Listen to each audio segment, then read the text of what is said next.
सबों को जय यीशु। ये वीडियो हमारे ख्रिस्तीय भाई बहनों के लिए है जो प्रभु यीशु के पद चिन्हों पे चलते हैं और उसकी आशाओं में विश्वास करते हैं, भरोसा करते हैं।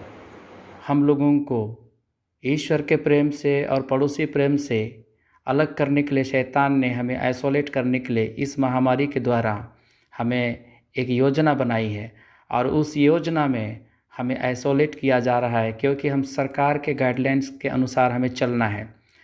लेकिन हमें वचन क्या कहता है, बाइबल क्या सिखाती है, आइए हम उस पर विचार करें।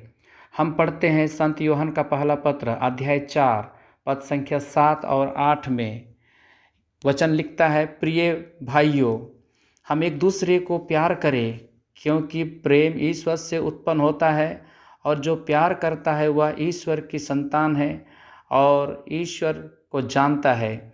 जो प्यार नहीं करता वह ईश्वर को नहीं जानता क्योंकि ईश्वर प्रेम है। हमारे जीवन में क्या हो रहा है, हम बहुत तरफ से सुन रहे हैं कि भाई बहन लोग एक दूसरे से दूरी बना के रह रहे हैं, वे नज़दीक जाने के लिए डर रहे हैं, कतरा रहे हैं। उनको ऐसा लगता है कि वे भी इन्फेक्टेड हो जाएंगे और वे मर जाएंगे।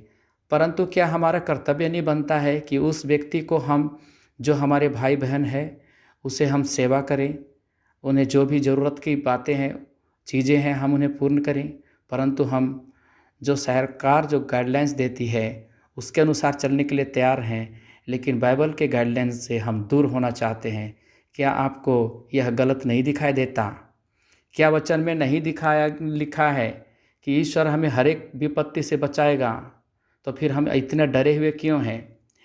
इसी अध्याय में हम फिर से पढ़ते हैं 17 और 18 में, यदि हम पूरे भरोसे के साथ न्याय के दिन की प्रतीक्षा करते हैं क्योंकि हम इस संसार में मसीह के अनुरूप आचरण करते हैं तो हमारा प्रेम पूर्णता प्राप्त कर चुका है।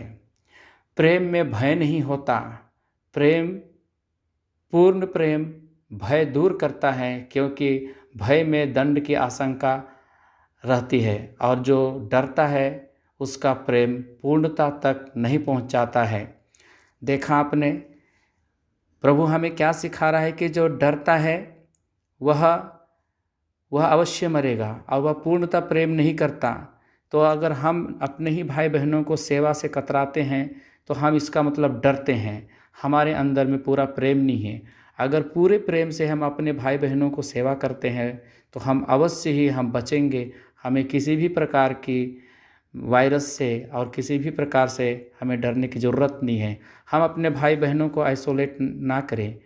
आइसोलेट हम उन्हें रूम में करें, लेकिन प्रेम से आइसोलेट ना करें। उन्हें हर एक चीज़ों को दें और उनके साथ अच्छा व्यवहार करें। आजकल हमारे पास सोशल मीडिया के द्वारा हम उनसे बात करें और उन्हें जो भी ज़रूरी है वो दिया करें। ये हमें ईश्वर की आज्ञा है। आगे हम लोग सीखते हैं लूकस रचित सुसमाचार अध्याय 16 में हम लोग देखते हैं वहाँ पर अमीर और लाजरूस का दृष्टांत। उस दृष्टांत में हम लोग ये देखते हैं कि अमीर व्यक्ति के दरवाजे में लाजरूस एक कंगाल पड़ा रहता था और वह अपने जीवन भर जुठन से अपनी भूख मिटाता रहता था और कुत्ते आकर उसके फोड़े को चाटा करते थे। लेकिन धनी व्यक्ति उसके ऊपर दया नहीं किया। जो अपने ऐशो आराम में भोग विलास में था वह अपना कार्य जारी रखा। परंतु एक दिन दोनों मर गए और स्वर्ग में दोनों उठाए गए। लाचार व्यक्ति वह इब्राहिम के गोद में था और धनी व्यक्ति वह अग्नि में था, नरक में था। हम क्या देखते हैं इस वचन से कि हम जो पड़ोसी प्रेम, जो हम एक भाई बहनों की सेवा में जो हम अनदेखा करते हैं, वहाँ हमें वचन कहता है कि अंतिम दिन में हमारा न्याय इस प्रकार होगा। अगर हम जिस भाई बहन को हम अनदेखा करते हैं, सेवा नहीं करते हैं, तो वह सच्चे मसीहियत प्यार का पहचान नहीं है और हम मसीही जीवन नहीं जीते हैं। ऐसा हम अपने आप को साबित कर रहे हैं। वचन में हम पढ़ते हैं मत्ती रचित सुसमाचार अध्याय 5, वहाँ पर भाई से मेल मिलाप के बारे में कहा गया है। वहाँ पर लिखता है वचन में कि जब तुम वेदी पर अपनी भेंट चढ़ा रहे हो तो तुम्हें वहाँ याद आए कि मेरे भाई को मुझसे कोई शिकायत है तो अपनी भेंट वहीं वेदी के सामने छोड़कर पहले अपने भाई से मेल करने जाओ, तब आकर अपनी भेंट चढ़ाओ। प्रिय भाई और बहनों, यहाँ पर हम लोग देख रहे हैं कि पहले जब तक हमारा रिलेशनशिप, हमारा पड़ोसी प्रेम अच्छा नहीं है तो हमारी जितनी भी धार्मिकता दिखावटीपन है वो सारा का सारा बेकार है। इसका मतलब हमारा रिलेशनशिप हमारे लोगों के साथ कितना हो।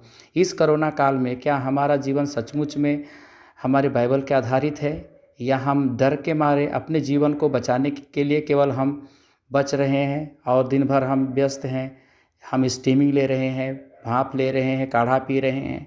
क्या हम एक दूसरे को भी उसी तरह से सेवा कर रहे हैं, चाहे वह संक्रमित हो या ना हो। वचन कहता है कि हम एक दूसरे को सेम उसी प्रेम में देखें ताकि हम लोग ईश्वर के राज में उनके बराबर रहें और हम दंड के योग न ठहरें। हम लोग वचन में ये भी पढ़ते हैं कि जो अपने आप को बचाएगा वह जीवन को खोएगा, परंतु जो मेरे लिए, यीशु मसीह कहते हैं, जो मेरे लिए अपने जीवन को खोएगा वो जीवन को बचाएगा। तो क्या हम अपने जीवन को बचा रहे हैं या खो रहे हैं? अगर ऐसा नहीं कर रहे हैं तो हमें सावधान होने की ज़रूरत है। वचन में आगे हम लोग पढ़ते हैं यशायाह के ग्रंथ में अध्याय हम लोग 48 में और 17 और 18 में हम लोग वचन में सुनते हैं, प्रभु इस्राएल का परम पावन ईश्वर तुम्हारा उद्धारक यह कहता है कि मैं प्रभु तुम्हारे ईश्वर हूँ। मैं तुम्हारे कल्याण की बातें बताता हूँ और मार्ग में तुम्हारा पथ प्रदर्शन करता हूँ। यदि तुम मेरी आज्ञाओं का पालन किया होता तो तुम्हारी सुख शांति नदी की तरह उमड़ते रहती और तुम्हारी धार्मिकता समुद्र की लहरों की तरह। आपने देखा प्रियो कि किस प्रकार अगर हम अपने प्रभु के वचनों के अनुसार अगर हम लोग नहीं चलते हैं तो जो सुख शांति हमारे जीवन में नदी के जैसा बहने वाला है वह रुक जाएगा थोड़ा सा प्यार के लिए। हम अपने जीवन में बीमारी से आइसोलेट हो जाते हैं, लेकिन प्रेम से हमें आइसोलेट नहीं होना है। इसीलिए अपने जीवन में हम यह प्रण कर लें, यह अपने जीवन में एक प्रकार का गांठ बांध लें कि हम मसीही जीवन में हर एक दुख सुख में हम एक दूसरे के साथ बने रहें और कर्मवश चलते रहें। आगे हम लोग सेवा कार्य और उससे उत्पन्न भलाई के बारे में हम लोग पढ़ते हैं, और इसमें जब हम सेवा कार्य करते हैं अपने ख्रिस्तियों के लिए तो हमें क्या फ़ायदा होता है, इसमें हम लोग पढ़ते हैं तोबीत के ग्रंथ में, मेदिया में तोबीत के सत्कार्य अध्याय 1 में हम लोग पूरा पढ़ते हैं। यहाँ पर हम लोग देखते हैं कि ये व्यक्ति जो है वह किस प्रकार एक धर्माचरण करता है। वह डरता नहीं है, मरे हुओं को भी वह दफनाने के लिए ले जाता है। राजाओं और सैनिकों मंत्रियों से बच करके वह सारी लाशों को ले करके वह दफनाने के लिए वो उचित ठिकाना लगाता है और वह अपने कार्यों में सफल होता है। ये मृत्यु में पड़े हुए लोगों को भी वो दफनाने की प्रक्रिया में उठा के ले जाता है। एक सच्चे मसीही ख्रिस्तीय लोगों के लिए अपने प्रियजनों को मरण तक उन्हें हमें सेवा और आदर की ज़रूरत है। प्रिय भाई और बहनों, अगर हम लोग ऐसा नहीं करते हैं तो आज हम लोगों को पड़ोसी प्रेम को दोबारा हमें सीखने की ज़रूरत है। और इस कोरोना काल में हम अपने जीवन में ये बता दें कि ख्रिस्तीय लोग हर एक दुख सुख में एक दूसरे के कटिबद्ध बन करके मसीही प्रेम को दिखाते हैं। और प्रभु हम लोगों को कहते हैं कि अगर तुम एक दूसरे को प्यार करोगे तो लोग ये जान जाएंगे कि तुम मेरे शिष्य हो। आइए हम लोग प्रभु के शिष्य अपने आप को घोषित करें और एक दूसरे एक साथ मिलकर चले।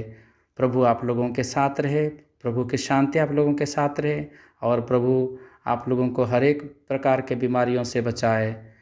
प्रभु आपको अनंत शांति आपको देता रहे। आमीन। जय यीशु सबों को।